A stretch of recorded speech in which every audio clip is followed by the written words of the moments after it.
ድህረ ታሪክ ሰኞ ዕለት ከሚኒሶታ ወደ ዋሽንግተን ዲሲ ተጉዞ ከጥላሁን ጋር ለመገናኘት አቅዶ የነበረው ፕሮፌሰር ኃይሌ እንዳለመታደል ሆነና ሊገናኙ በተቀጣጠሩበት ቀን እጣው ጥላሁንን ለመቅበር ወደ አዲስ አበባ መሳፈር ሆነ። ፕሮፌሰር ኃይሌ አዲስ አበባ ከጠዋቱ 2:30 ሰዓት ሲገባ እንቅልፍ በአይኑ ከዞረ 30 ሰዓታት አልፈው ነበር። የድሮ የክቡር ዘበኛ አርቲስቶች እነ ዘውገ ገብረ መድህን አንተ ከኛ ጋር እዚያው ቅድስት ሥላሴ አስከሬኑን ብትጠብቅ ነው የሚሻለው፣ አለዚያ በኋላ ሰው ይሞላና እናስገባም ሊሉህ ይችላሉ አሉት። ፕሮፌሰር ኃይሌ ግን እሺ አላላቸውም። ምክንያቱም ጥላሁን በሕይወት ሳለ ለእረፍት አዲስ አበባ በመጣሁ ጊዜ ስልክ ደውዬ የት ልምጣ ስለው የእርሱ መልስ ሁልጊዜም የትም አትሂድ፣ እኔ ያለህበት ድረስ እመጣለሁ የሚል ነበረ። ፕሮፌሰር ኃይሌ ይህን የጥላሁንን ንግግር አስታወሰ። እናም ከመነሻው ጀምሬ ቅድስት ሥላሴ ድረስ አጅቤው ልጓዝ ይገባኛል በማለት መስቀል አደባባይ ሄደ።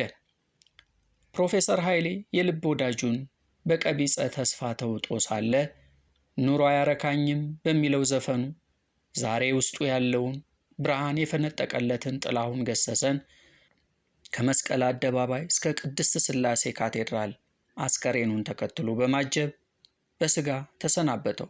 ምንም ሀብት ቢሞላኝ ምንም ቢደላኝ፣ ምንም ሀብት ቢሞላኝ ምንም ቢደላኝ፣ ያለ አንቺ ኑር ብባል ኑሮ ያረካኝ። ኢየሩሳሌም። ጌታቸው ደስታ በኢየሩሳሌም ከባለቤቱ ጋር ወዳረፉበት ሆቴል ሕንፃ ደርሶ ፎቅ ላይ ወደሚገኝ ክፍሉ በሚያደርሱት ደረጃዎች ላይ በእርጋታ ሽቅብ እየወጣ ነበር። ማረፊያ ክፍሉ የሚገኝበት ወለል ላይ የሚያደርሱትን የመጨረሻዎቹ ጥቂት ደረጃዎች እየወጣ ሳለ ግን በዚያው ሆቴል ያረፈ አንድ ሌላ ኢትዮጵያዊ እየተቻኮለ ከላይ ወደ ታች ሲወርድ አገኘው። በኢንተርኔት ዜናውን የሰማው ይህ ሰው ዜናውን ላልሰሙ ኢትዮጵያውያን ከማንም ቀድሞ ለማሰማት በመጓጓት ከክፍሉ የወጣ ይመስላል። ይህንን በመሰለ ስሜት እየተጣደፈ ሲወርድ ነበር ክፍሉ ለመድረስ ጥቂት ደረጃዎች ብቻ ከቀሩት ከጌታቸው ደስታ ጋር የተገጣጠመው። ጋሽ ጌታቸው የጥላሁንን ሰማ አለው። ምን ሆነ ደግሞ ጥላሁን? አልሰማህም? አረፈ እኮ። ሰውየው ጌታቸው ደስታና ጥላሁን ምንና ምን እንደሆነ የሚያውቀው ነገር አልነበረም። ድምፃዊ ጥላሁን ገሰሰን የማያውቅ ኢትዮጵያዊ ስለሌለ እንደ ኢትዮጵያዊነቱ ጌታቸውም ዜናውን መስማት አለበት ብሎ ስላሰበ ብቻ ነበር ከባዱን መርዶ እንደዋዛ ለጌታቸው ደስታ የነገረው። ደረጃዎች መሃል ላይ ቆሞ ይህ መርዶ የተነገረው ጌታቸው የቋጥኝ ድንጋይ አናቱ ላይ ያረፈበት ያህል ዙሪያው ጨለመበት። በቆመበት ደረጃ ላይ እጥፍጥፍ ብሎ ቁጭ አለ። ጋሽ ጌታቸው አስደነገጥኩ? ትተዋወቃላችሁ እንዴ? የጌታቸው ስም ሲጠራ የሰማችው ባለቤቱ ከክፍላቸው ብቅ አለች። ጌታቸው ደረጃ ላይ እጥፍጥፍ ብሎ በክርኖቹ ደረጃውን ተደግፎ አንገቱን ሰብሮ ስታይ ፈጥና ወደ እርሱ መጣች። መርዶ ነጋሪው ግራ እየተጋባ ጉዳዩን ነገራት። ጮኸች። ጭንቅላቷን ያዘች። በልጁም ላይ ጮኸችበት። ምን ነካህ አንተዬ? ወንድምህ ሞተ ብለህ መንገድ ላይ ታረደዋለህ እንዴ? መርዶ ነጋሪው ደነገጠ። ጌታቸው በባለቤቱና በዚሁ ሰው ተደግፎ ክፍሉ ገባ። በማረፊያ ክፍሉም ሐዘን ተቀመጠ። በጥላሁን ድንገተኛ እረፍት ያዘኑ የኢየሩሳሌም ድርጅት አባላት ሐዘናቸውን ለመግለጽ እግረ መንገድም ጌታቸውን ለማጽናናት ክፍሉ በመምጣት ለቅሶ ደረሱት። ሐረር። የሐረር ውሃና ፍሳሽ መምሪያ ባልደረባው ንጉሴ ታደሰ ማልዶ ወደ ሥራ ለመግባት እየተጣደፈ ነው። ሐረር ራስ ሆቴል አካባቢ ከሚገኘው አደባባይ ሲደርስ ለሞባይል ስልኩ የጥሪ ድምፅ ያደረገውን የጥላሁን ዘፈን ሰምቶ እጁን ወደ ኮቱ ኪስ ሰደደ። የደዋዩን ቁጥር ሲመለከት የተደወለው ከጥላሁን ቤት መሆኑን በመረዳቱ ሃሎ ያለው በደማቅ ፈገግታ ነበር። ከወዲያኛው በኩል የተነገረው ዜና ግን ከመቅጽበት ፊቱን አከሰለው። ሚዛኑን ጠብቆ መቆም ቢሳነው ከአደባባዩ ዳርቻ ቁጢጥ ብሎ በመቀመጥ የሰማው ነገር ህልም ይሁን እውን ውሉን ለመጨበጥ ከራሱ ጋር ይሟገት ገባ። መቼም እየዋሸች ሊሆን አይችልም በማለት ከራሱ ጋር እያወራ ከተቀመጠበት በቀጥታ ተነስቶ በደመነፍስ እየተጣደፈ ሲያመራበት ከነበረው አቅጣጫ በተቃራኒ ዞሮ ወደ መኖሪያ ቤቱ ተመለሰ። አንገቱን አቀርቅሮ በፍጥነት እየተራመደ ከቤቱ እንደደረሰ እየየውን እያቀለጠ ዜናውን ለባለቤቱ አረዳት። በንጉሴ ምክንያት ጥላሁንን የቤተሰብ ያህል የምታስበው ከመሆኑም ባሻገር ከጥቂት ዓመታት በፊት ቁልቢ ላይ በአካል አግኝታ የተዋወቀችው በመሆኑ ዜናው ለእርሷም ከባድ ድንጋጤና ሐዘን ፈጠረባት። ንጉሴ ጋቢውን አጣጥፎ ወደ አዲስ አበባ ለመሳፈር ከቤቱ ወጣ።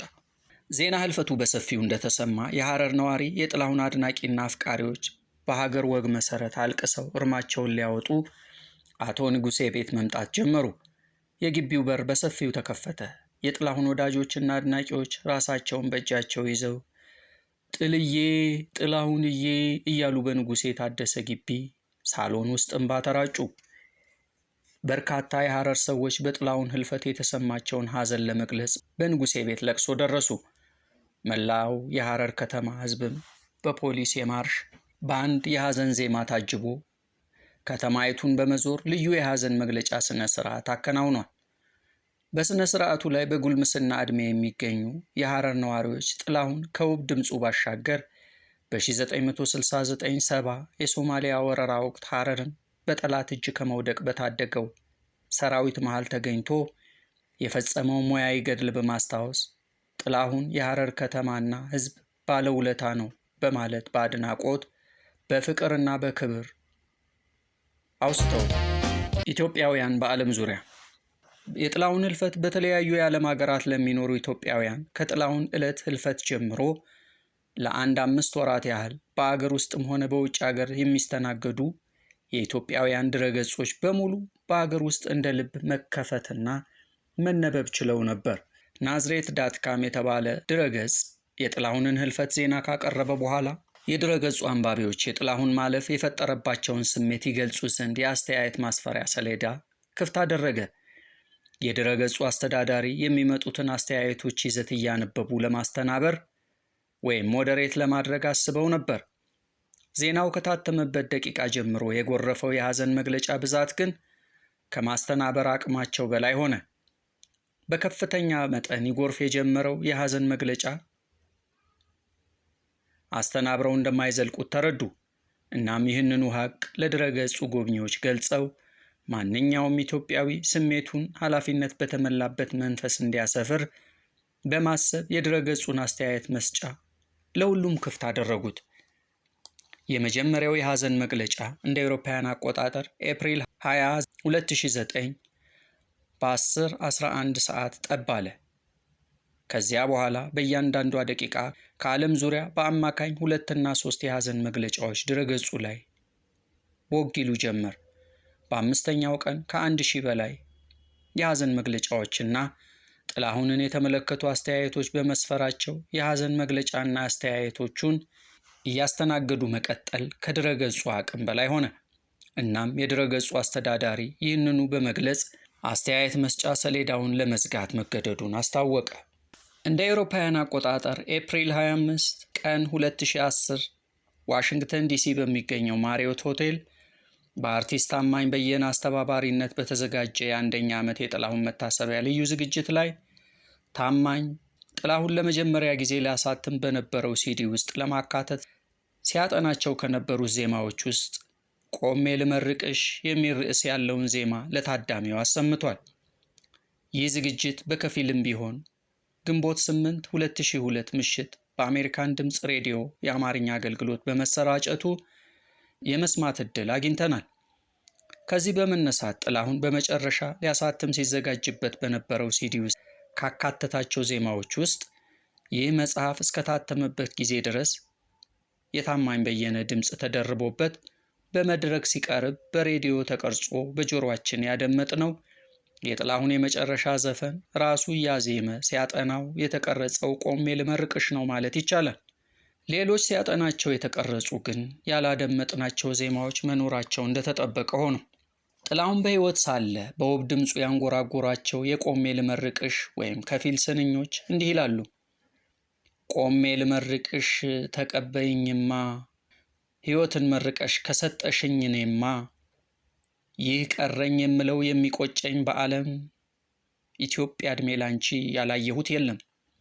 አንገትሽ ራስሽን ችሎ ልየውና ማግስቱን ይውሰደኝ 10 ሞት ይምጣና እማማ ካረግንልሽ በላይ እማማ የምታዝኝልን መጠሪያ እናታችን አንቺ ኑሪልን። ለዚህ ግጥም የተሰራለት ዜማ ውብ ሲሆን ጥላሁንም በጣም ጥሩ አድርጎ ተጫውቶታል። በጥላ ከለላይ ኢትዮጵያ ሀገሬ በይፋ የተጀመረው የጥላሁን የግማሽ ምዕተ ዓመት የሙዚቃ ሕይወት በቆሜ ልመርቅሽ ተደመደመ። የጥበብ ሕይወቱን ስለ እናት ኢትዮጵያ እየዘመረ አሟሽቶ፣ ስለ እናት ኢትዮጵያ እየዘመረ ኖሮ፣ ስለ እናት ኢትዮጵያ የዘመረ ውብ ድምፁን፣ ጣፋጭ ቅላጼውን፣ አቻ ያልተገኘለት የመድረክ አቀራረብ ጥበቡን አሻራ እንዲሁም ልዩ የሀገርና የሕዝብ ፍቅሩን አውርሶን ሄደ። ይህን ሰው ከቶ እንዴት ልንረሳው ይቻለናል? ተፈጸመ። ክብረት ይስጥልን ዘከርያ መሐመድ።